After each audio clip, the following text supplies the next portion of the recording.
It's been about a year since I tested the Nexus, so I figured it's time for me to revisit it and see if it's gotten better. Let's find out in this video. Hello, this is Ender, and welcome to my VRcade, where the focus for this channel is on the most immersive virtual reality experiences possible. The Nexus was created to solve a problem. Kat VR's Treadmills and Loco S motion devices were PCVR only, which means they could only work with games installed on a PC. They could not be used for standalone games, aka games installed and running on only a headset. Their Treadmills and Loco S needed a way to communicate with the games installed on the headset, and that bridge, so to speak, is Nexus. I will get into how well it works, or not, in a bit, but I think that it is extremely important for me to explain what the Nexus limitations are first, because the last thing I want is for you to be upset because your expectations were not clear. And it is not simple to understand, but I will try to be clear using specific vocabulary, which I will also ask you to use in the comments as well, because the most too long didn't watch comment I get is, does this work on Quest? Or, so I don't need a PC for this, right? Problem is, the answers to both questions could be yes or could be no, depending on what you mean. So let's be specific at defining terms first. I will also only respond to comments on this video using these terms to avoid misunderstandings. I don't want anyone to come back and say, but you said this when I meant this. On the topic of commenting, you are welcome and encouraged to share your opinions and experiences with appropriate language and well-explained rational criticisms. If I know you're here just to hate, move on. Don't waste your time. You'll just be blocked. Also, I do not work for Kat VR, and this is not a sponsored video, and I cannot troubleshoot your issue.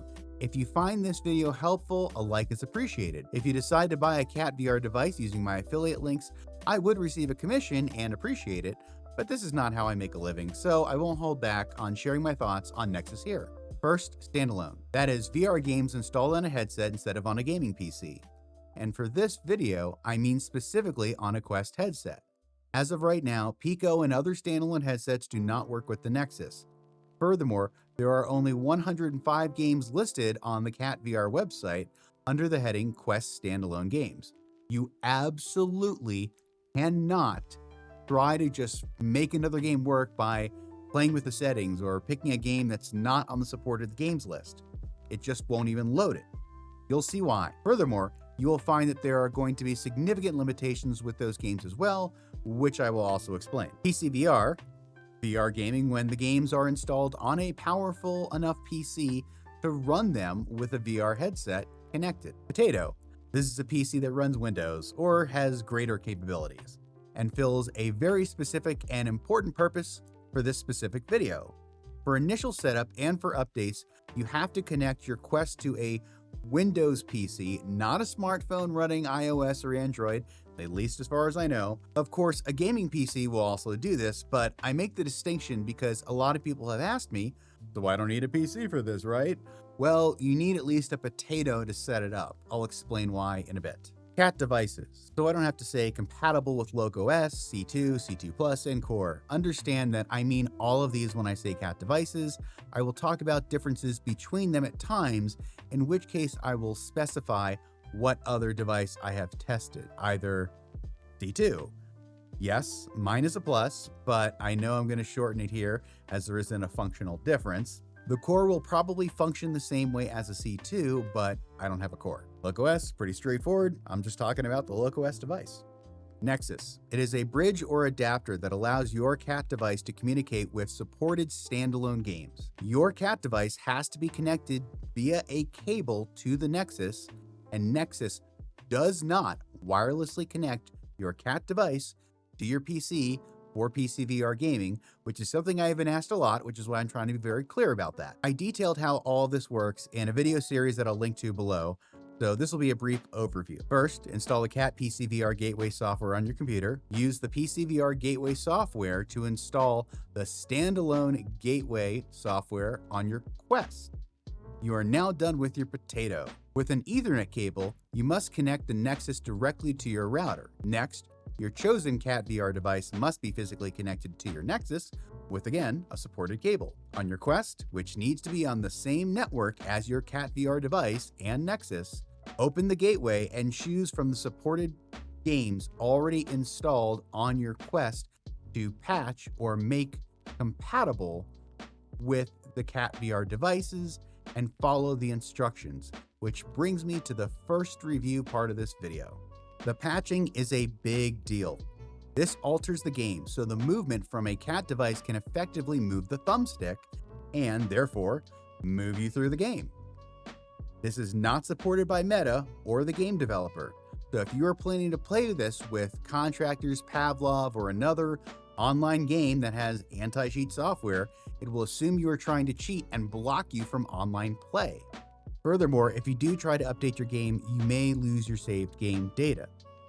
I'm not great at following this, even though the on-screen instructions have greatly improved, but if you don't know if your game supports cloud saves or not, and you chose the wrong option, it'll present you an option to use a cloud method or a non-cloud method of patching the game or getting it to work with Kat devices. You might lose all your saved data. You will also have to find out whether or not the game supports cloud saves on your own. And even if you did all that and found out you chose the right method, you know it's a cloud save game, and you did everything right, it's still not guaranteed it's gonna save your data. Also, if you do want to update your game, you will have to patch your game again to work with Kat VR devices. It's like doing the initial patching you had to do to get it to work in the first place. So you have another risk of losing your saved game every time you go to update it.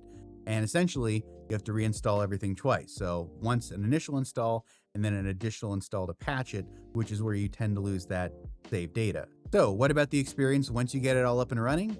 Well, since price is a big deciding factor for many, let's start with the less expensive Loco S device option. Sadly, Loco S is a jerky stop and start in-game movement experience where it feels like rather than just someone continuously holding the thumbstick forward to walk, you're instead pushing it forward and letting it snap back, pushing it forward and letting it snap back. And the screen, or not the screen, but in VR, your perspective, you feel this constant movement and stop, even though you're walking continuously. It didn't do that before.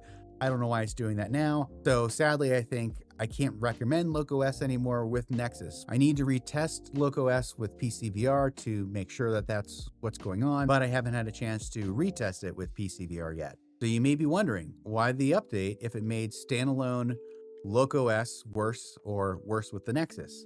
Well, let's get into that next with the C2. Quite simply, it's fantastic. Playing with the C2 was as smooth as the PCVR experience. I loved it in the games I tested, which were limited since I only have the 128GB Quest 3, usually not a problem because I'm more of a PCVR gamer, but it made it really difficult to test a lot of games, especially with how big they are.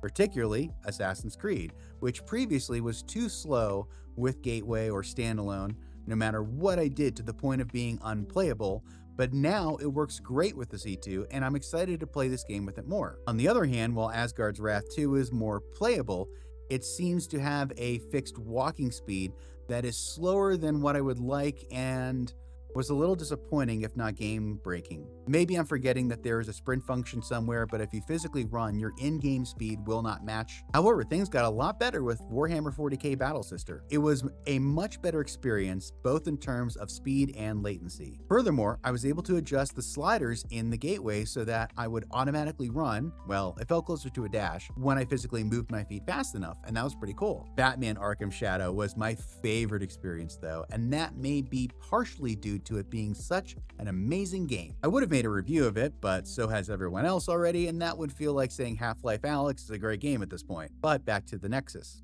The gameplay is fantastic with it, and with the C2, I had really impressive control over most obstacles, and there were some puzzles where I still had to cheat with the thumbstick for the finest of controlled movements, but I was super happy to be actively moving as Batman with my legs while also punching combos with my fists. I've only had time to test the Nexus with 4 standalone games so far. While I wish the lower entry price of the Loco S and Nexus combination made for a great entry into more immersive standalone gaming, sadly I cannot recommend that combination at this time. I don't understand it, but it was just too frustrating as the experience has gone downhill. As for C2 or other treadmill devices, they have potential. Lots of asterisks here. The biggest pro though is that the installation process is much easier, with clearer on-screen instructions than before. Before, it was really hard to follow, and I was afraid I wasn't making the right selection. As I said, there are still a lot of deal breakers.